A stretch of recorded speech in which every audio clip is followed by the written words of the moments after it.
দূরের কথা, চেয়ারম্যানের গাড়ির সাথে যদি ভ্যানওয়ালা একটু ঘষা লাগায় দেয়, ওই সামসা গাড়ি থেকে নেমে তারে থাপ্পড় ঘুষি পর্যন্ত দেয়, এরকম জালেম বাংলাদেশে আছে না? নাই আছে? যে এমপি মন্ত্রী চেয়ারম্যানরা জনগণের টাকায় কেনা তেল পুরে ওই গাড়িতে চড়ে কক্সবাজার বিভিন্ন জায়গাতে বেড়াতে যায়, এই তেলের হিসাব, গাড়ির হিসাব আমার আল্লাহর দরবারে দেওয়া লাগবে কিনা? লাগবে?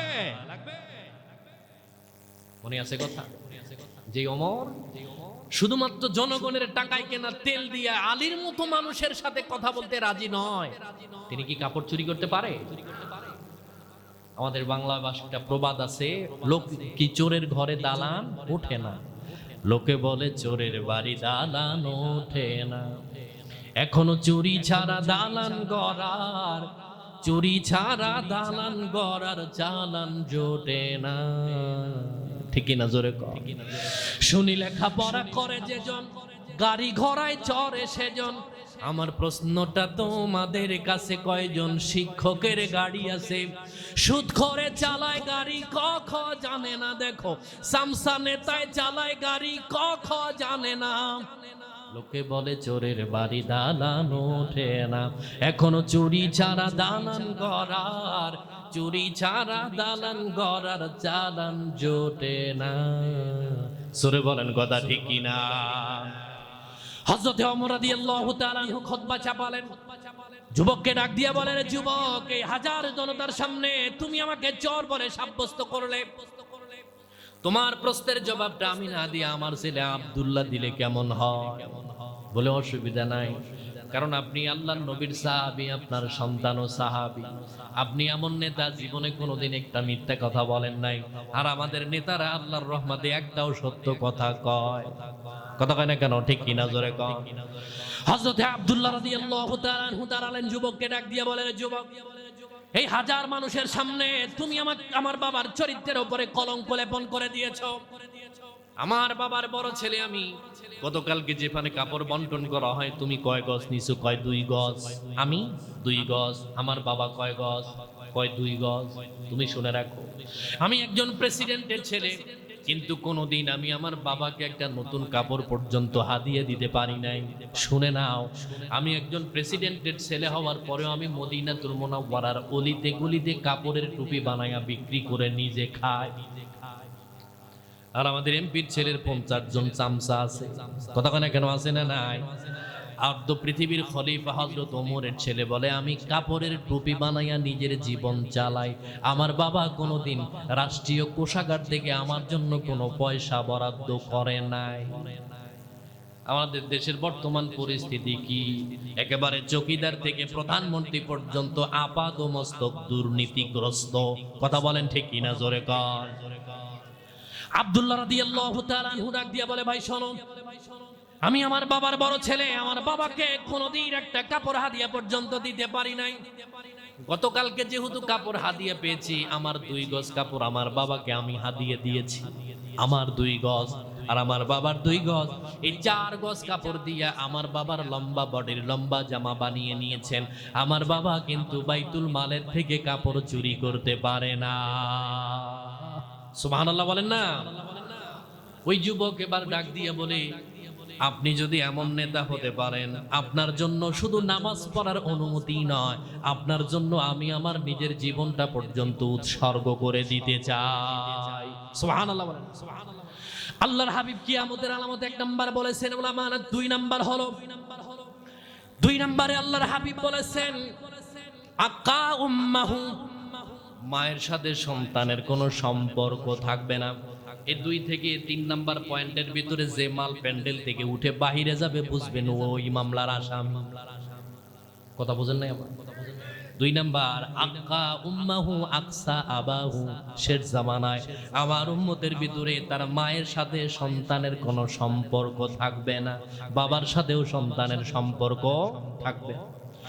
এই মহেশখালীর এমন যুবক আছে, বিবাহ বন্ধনে আবদ্ধ হওয়ার পরে তার বিবি, তার শালা শালী, তার শ্বশুর শাশুড়ির সাথে খুব ভালো সম্পর্ক, কিন্তু পাশের ঘরের মা অসুস্থতায় পড়ে আছে, তিনি তার মায়ের সাথে একদম বাজে ব্যবহার করে। এরকম যুবক আছে না নাই? কথা কেন আছে না নাই? বিয়ের পরে 2-3 মাস পরে দেখবেন আলাদা হয়, আলাদা ঘরে বসবাস করে, খাওয়া দাওয়া পর্যন্ত আলাদা করে দেয়। ও বন্ধু, আবার যারা মা বাবারে দেখে দেখবেন দোকানপাটে বাজারে গিয়ে গল্প করে, আমি আমার মায়ের 6 মাস খাওয়াই, আমি আমার মায়ের চিকিৎসার খরচ আমি নিজের থেকে বহন করি। কিন্তু আফসোসের বিষয় হলো বর্তমান জামানার ভেতরে এমন কিছু মানুষ আছে, ছোট্ট অবস্থায় মা তার 10-12 জন সন্তানকে নিজে একা লালন পালন করেছে, কিন্তু মা যখন বার্ধক্য হয়ে যায়, সন্তানরা যখন বালেগ হয়ে যায়, দেখবেন ওই সন্তানরা তার মাকে 6 মাস, 3 মাস, 15 দিন, 1 সপ্তাহ করে ভাগ করে খাওয়া। কথা কানে কেন আছে না? না এরকম। ও বন্ধু, তোমার নসিব বড় খারাপ, ওই মা ছোট্টবেলাতে তোমাকে কত সুন্দর করে লালন পালন করেছে, কিন্তু তুমি তোমার মায়ের এখন খোঁজ খবর নাও। আবার মনে করো তুমি তোমার মায়ের পুরা হক তুমি আদায় করে ফেলেছো। আল্লাহর হাবিব সাল্লাল্লাহু আলাইহি ওয়াসাল্লাম দুনিয়া থেকে চলে যাওয়ার পরে আব্দুল্লাহ ইবনে ওমর রাদিয়াল্লাহু তাআলা আনহু, যার কথা একটু আগে বললাম, হাজের সময় মাথাপ্রদ অবস্থায় হাজী সাহেবদের তিনি পর্যবেক্ষণ করছেন। মাকাম ইব্রাহিমের পাশে তিনি দাঁড়ানো। তিনি নজর করে দেখলেন ইয়ামান থেকে এক যুবক, তিনি তার মাকে ইহরামের কাপড় দিয়ে পিঠের ভিতরে বেঁধে বহন করে মক্কায় নিয়ে এসেছেন। ও বন্ধু, মক্কাতুল মুকাররমা থেকে ইয়ামানের দূরত্ব হলো 1125 কিলোমিটার। কত দূর? পাথর খচিত রাস্তা, প্রচন্ড গরম, 55 থেকে 58 ডিগ্রি সেলসিয়াস গরমের ভিতরে তিনি তার মাকে পিঠে করে বেঁধে নিয়ে এসেছেন। আপনার মা বাড়ির ভিতরে অসুস্থতায় পড়ে গেছে, একবারের জন্য আপনার মারে পিঠে করে মহেশখালী বাজার পর্যন্ত নিয়ে গেছেন। এরকম কোন যুবক কি জায়গাতে আছে? নাই। অথচ ওই যুবক 1125 কিলোমিটার দূরের থেকে তিনি তার মাকে পিঠের ভিতরে বহন করে নিয়ে এসেছেন বাইতুল্লাহ জিয়ারতের জন্য। শুধু তাই নয়, এই রাস্তার ভিতরে মা পেশাব করেছে, নিজের হাতে পরিষ্কার করেছেন, পায়খানা করেছে, সন্তান নিজের হাতে পরিষ্কার করে দিয়েছে। একবারের জন্যও তিনি তার মায়ের সাথে বিরক্ত হন নাই, তিনি তার মায়ের সাথে কখনো খারাপ আচরণ করেন নাই। জমজম কূপের পাড়ে তিনি তার মাকে নামালেন, পায়ের ব্যান্ডেজটা খুলে দেওয়ার সাথে সাথে ফিনকি দিয়ে রক্ত বের হয়ে গেছে। ওই সময় মাত্র গুটি কয়েকজন মানুষের পায়ের ভিতরে জুতা ছিল, তার পায়ের ভিতরে কোনো জুতা নাই। কাপড় দিয়ে তিনি তার পাটা ব্যান্ডেজ করে নিয়েছিলেন। তিনি তার মাকে নামালেন, মাকে পিঠের থেকে নামায় দিলেন। মাথা আফ্রত অবস্থায় যত আল্লাহর বান্দারা ছিল তারা ওই সন্তানের দিকে নজর করে ডাক দিয়ে বলে, আল্লাহ তোমার কপালটা কত ভালো করে দিয়েছেন, তুমি তোমার মাকে পিঠের ভিতরে বহন করে ইয়ামান থেকে মক্কাতুল মুকাররমায় নিয়ে এসেছো। ওই যুবক তিনি তার পায়ের দুইটা পায়ের এমন কোন জায়গা নাই যেই জায়গায় পাথর কুচি ঢোকে নাই। তার মায়ের খালি বুক, সন্তানের খালি পিঠ একত্রিত লাগার কারণে তার গোটা পিঠের ভিতরে ফসকা পড়ে গেছে। এমন কোন জায়গা নাই আগুন ধরায় ঝলসায় দিলে যেরকম হয় ঠিক এমন হয়েছে। যুবক তিনি তার মাকে জমজম কূপের পানি দিয়ে পরিষ্কার করলেন। মাকে ডাক দিয়ে বলে, মা তুমি ঠিক মতো চোখে দেখো না, কথাও বলতে পারো না, তুমি আমার পিঠটা একটু শক্ত করে ধরবা, আমি তোমার পিঠের ভিতরে নিয়ে বাইতুল্লাহ তোয়াফ করতে থাকবো। যারা হাজি আছেন বলেন তো বাইতুল্লাহ কয়বার তোয়াফ করতে হয়? 7 বার। যুবক তার মাকে পিঠের ভিতরে শক্ত করে বাঁধলেন। বাঁধার পরে তিনি রওনা করবেন বাইতুল্লাহ তোয়াফ করার জন্য প্রস্তুতি গ্রহণ করেছে। তিনি যখন বাইতুল্লাহ জিয়ারত করে 1 বার 2 বার 3 বার করার পরে হয়তো মা পেশাব করে নইলে পায়খানা করে দেয়। যুবক বুঝে ফেলেছেন এত মানুষের সামনে যদি মায়ের পেশাব নাপাক কাপড় নিয়ে করি তাহলে আমার তোয়াফ হবে না। তিনি তার মাকে গোসল দিয়ে আবার নতুন করে রেডি করায়। 6 বার অতিক্রম হয়ে যাওয়ার পরে মাকামে ইব্রাহিম পার হওয়ার পরে কাবায়ে হাতিমের কাছে যখন আসলেন, মাকে পিঠের ভেতরে বেঁধে ডাক দিয়ে বলে, মা তুমি একটু শক্ত হও, তুমি আমার একটু বাইতুল্লাহ জিয়ারতের সুযোগ দিয়ে দাও, তুমি একটু চেপে ধরো, শক্ত করে রাখো। তুমি তোমার হাত দিয়া বাম হাত দিয়া বাইতুল্লাহর গিলাফ ধরবে আর 1 হাত দিয়ে তুমি আমার গলাটা চেপে ধরবে। আমি আগে হাজরে আসওয়াদ পাথর চুমু খাওয়ার আগে আমি তোমারে চুমু খাওয়ার ব্যবস্থা করে দেব। যুবক তার মাকে পিঠের ভেতরে বাঁধার পরে রওনা দিলেন। কিন্তু মা ডাক দিয়া বলে, ও সন্তান তুমি ওই পাথর চুমু খাওয়ার জন্য এত ব্যস্ত হয়েছে কেন? সন্তান ডাক দিয়া বলে, মা আল্লাহর নবী ডাক দিয়ে বলেছেন কোন ব্যক্তি যদি হাজরে আসওয়াদ পাথর একবারের জন্য চুমু খায় আল্লাহ তার পিছনের জিন্দেগির সব গুনাহগুলিকে মাফ করে দেয়। ও বন্ধু, ওই জায়গাতে যারা গেছেন তারা জানেন হাজরে আসওয়াদ পাথর চুমু খাওয়া মনে হয় কিয়ামত শুরু হয়ে গেছে, এমন অবস্থা হয়। আপনার বডির সাথে এহরামের কাপড় আছে, মিশরীয় মেয়েরা, ইন্দোনেশিয়ান মেয়ে, আফ্রিকান মেয়েরা, 18 থেকে 19 বছর বয়সের যুবতী মহিলা আপনার বডির সাথে এমন ভাবে বডি লাগায় দিয়েছে, আপনি এহরামের কাপড়টা টেনে বের করবেন এরকম কোনো সুযোগ হয় না। কিন্তু ওই জায়গায় আল্লাহর কসম খেয়ে বলি, কার বডির সাথে পুরুষ লেগেছে না মহিলা লেগেছে এই চিন্তা কোনো হাজী সাহেবের মাথায় থাকে না। যুবক তার মাকে ডাক দিয়ে বলে, মা তুমি একটাবার সুযোগ দাও, আমি একটু বাইতুল্লাহটা পুরা তোয়াফ করতে চাই। গিলাপটা হাত দিয়ে ধরলেন, আস্তে আস্তে তিনি রওনা করেছেন। ও বন্ধু, আমি আপনাকে বলি এখন থেকে নিয়ত করে নেন, টাকা থাক বা না থাক যারা যুবক আছে, আমি নিয়ত করে নেই আল্লাহ যদি আমাকে কোনোদিন টাকা পয়সার মালিক বানায়, ও মালিক আমি যেন আমার মা বাবাকে সাথে নিয়ে বাইতুল্লাহ জিয়ারত করার ব্যবস্থা করতে পারি বলি আমিন। যুবকের মা সন্তানের গলা ধরে ডান কানের ভেতরে ডাক দিয়া বলে, রে সন্তান তুমি এত ব্যতিব্যস্ত হওয়ার কারণটা কি? আমি আল্লাহর কাছে দোয়া করি, মালিক আমার সন্তান যদি হাজরে আসওয়াদ পাথরটা চুমু খেতে না পারে তার কলিজাটা অতৃপ্ত থেকে যাবে। আল্লাহর কাছে মা ডাক দিয়া বলে, ওগো মালিক আমার সন্তান হাজরে আসওয়াদ পাথর চুমু খাওয়ার জন্য ব্যস্ত হয়ে গেছে, এটা তো পাথর দিয়ে তৈরি, তোমার বাইতুল্লাহ পাথর দিয়ে তৈরি, এই কাবা তোয়াফ করতে গিয়া তার দোয়া কবুল হতেও পারে নাও পারে। তিনি ডাক দিয়ে বলল, গো আমার মালিক আমি আমার সন্তানের পিঠের ভেতর থেকে বাইতুল্লাহর গিলাফ ধরে দোয়া করে দিলাম, আমার সন্তান ওই হাজরে আসওয়াদ পাথর চুমু খেতে পারুক বা না পারুক, আমার সন্তানের জীবনের সমস্ত গুনাহগুলিকে তুমি এই মুহূর্তে মাফ করে দাও। বলেন তো এই দোয়া কখনো ফেরত আসার সম্ভাবনা আছে? কোনোদিনও ফেরত আসবে না। কারণ আল্লাহর নবী বলেছেন, মানিশ তারা সাউবাম বিআশাদি দিরহামা, হাদিসের শেষে বলেছেন লাম ইয়াকবালিল্লাহু লাহু সালাতাহু মাদামা আলাই। আল্লাহর নবী ডাক দিয়ে কয়, কোন ব্যক্তি যদি হজে যাওয়ার জন্য তার ইহরামের কাপড় 1000 টাকা দিয়ে কিনেছেন, 999 টাকা হালাল, 1 টাকা যদি হারাম থাকে, ওই হাজী সাহেবের ইহরামের কাপড় দিয়ে তার তোয়াফও হবে না, নামাজও হবে না, তার আল্লাহ হজও কবুল করে নেয় না। যুবক তিনি তার মাকে নামালেন, বুকের ভেতরে জড়ায় ধরে ডাক দিয়ে বলে, মা তুমি আমার জন্য এমন ভাবে দোয়া করেছো, রাসূলুল্লাহ বলেছে লা হিজাবা বাইনাহু ওয়া বাইনাল্লাহ, মা যেইভাবে দোয়া করেছে ওই দোয়ার ভেতরে আল্লাহর ভেতরে কোনো পর্দা থাকে না।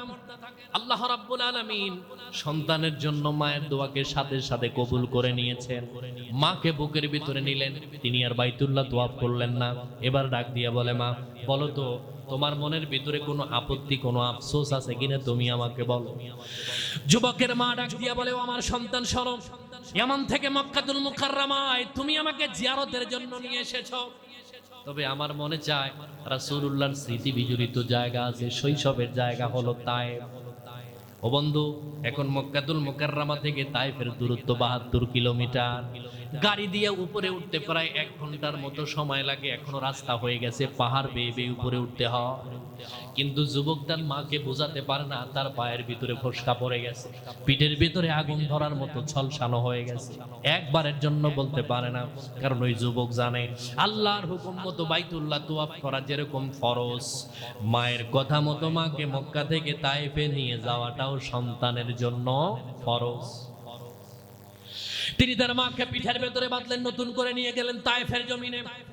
হালিমাতুস সাদিয়া রাদিয়াল্লাহু তাআলা আনহার বাড়ির পাশে ছোট্ট ছোট্ট রাসূলুল্লাহ শৈশবের ছোট্ট পায়ের 6টা দাগ মোবারক এখন পর্যন্ত ওই জায়গাতে বিদ্যমান। তিনি সেখানে নিয়ে গেলেন, পাহাড় বেয়ে বেয়ে উপরে উঠলেন।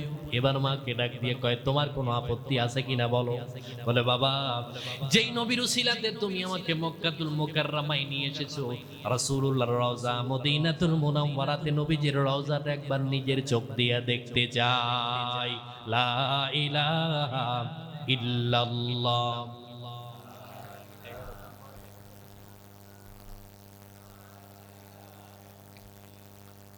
তো মুহাম্মদে লা ইলাহা ইল্লাল্লাহ,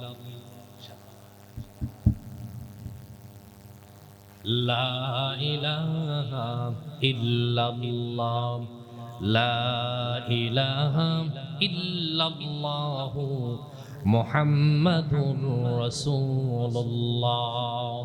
জবান ছেড়ে দিয়ে সকলেই বলি সাল্লাল্লাহু আলাইহি ওয়াসাল্লাম। যুবক তার মাকে ডাক দিয়ে বলে, মা তুমি বলো কোথায় যাবে? তিনি ডাক দিয়ে বলল, আমি একটু রাসূলুল্লাহর রওজা মদিনাতুল মুনাওয়ারায় যেতে চাই।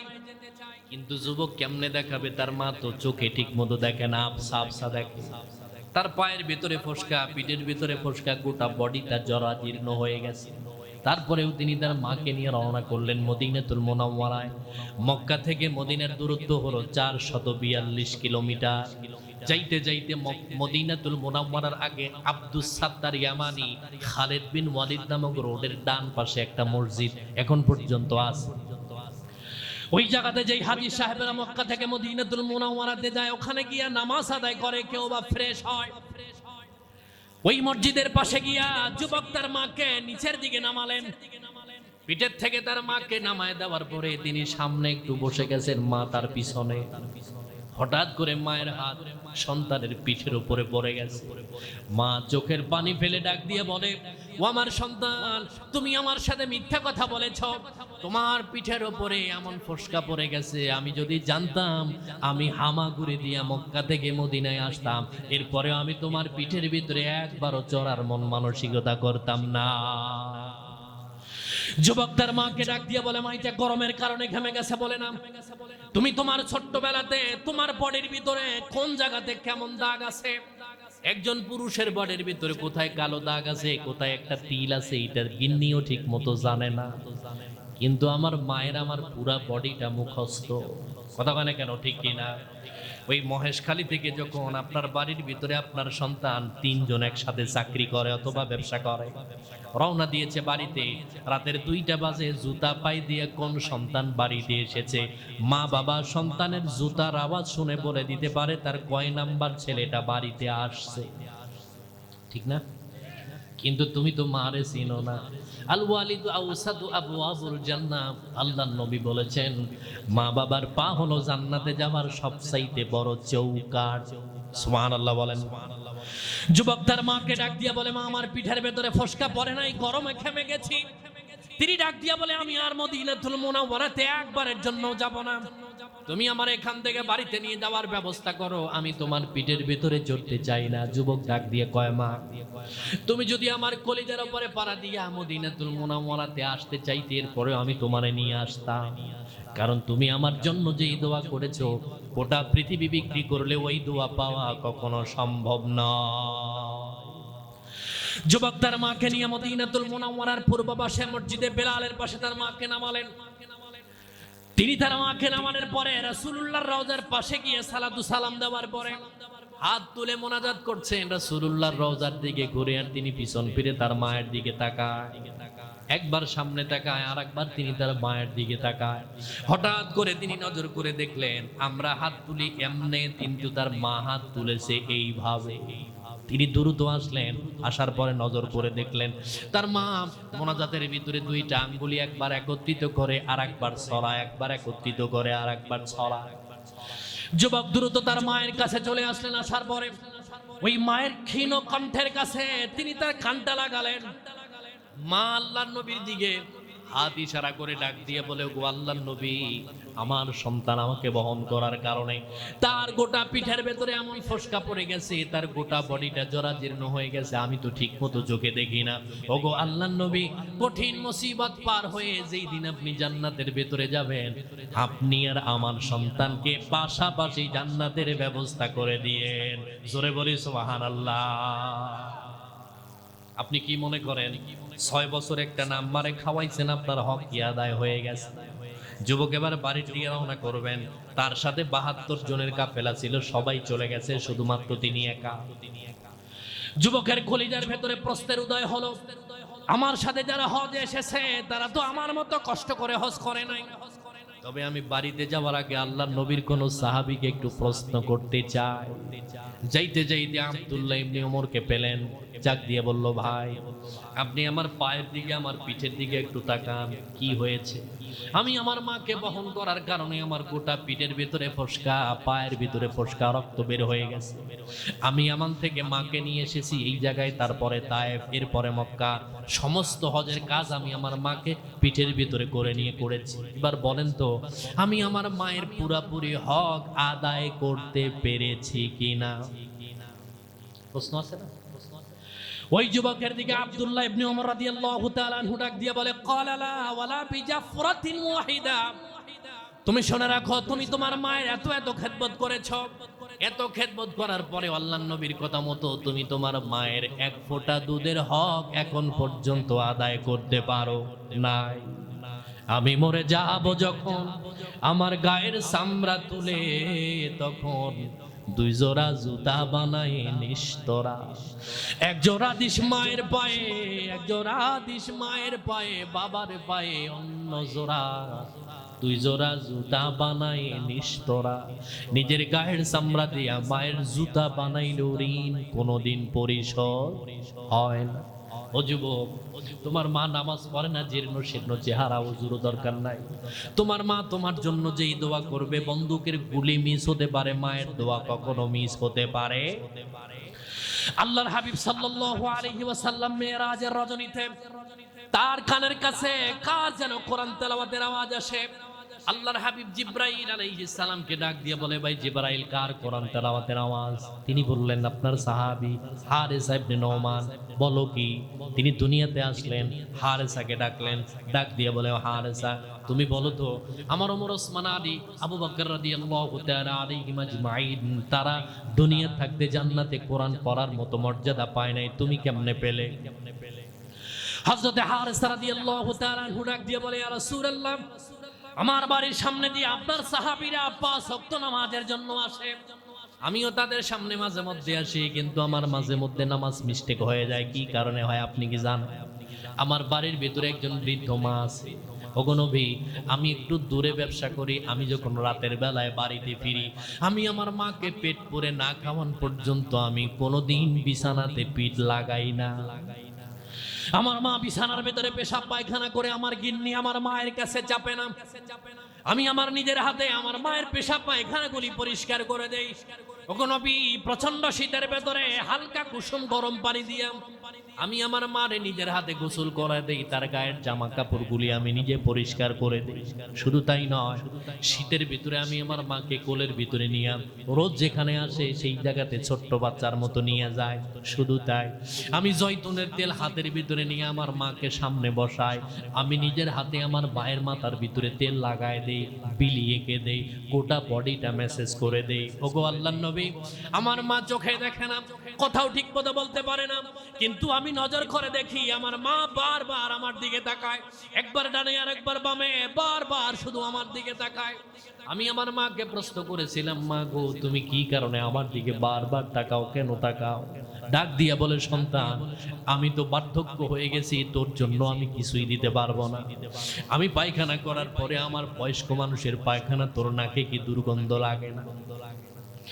হযরত হারেসা রাদিয়াল্লাহু তাআলা আনহু ডাক দিয়ে বলে, ইয়া রাসূলুল্লাহ, আমি আমার মাকে ডাক দিয়ে বলেছি, মা, আমি তোমার বিছানার ভেতরে কত হাজার বার পায়খানা করে দিয়েছি।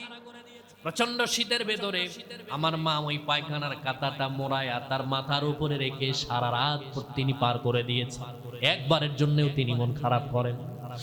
আমি আমার মাকে ডাক দিয়ে বলতাম, মা, তুমি তো আমার দেখতে পারো না, কি কারণে বারবার তুমি আমার দিকে তাকাও?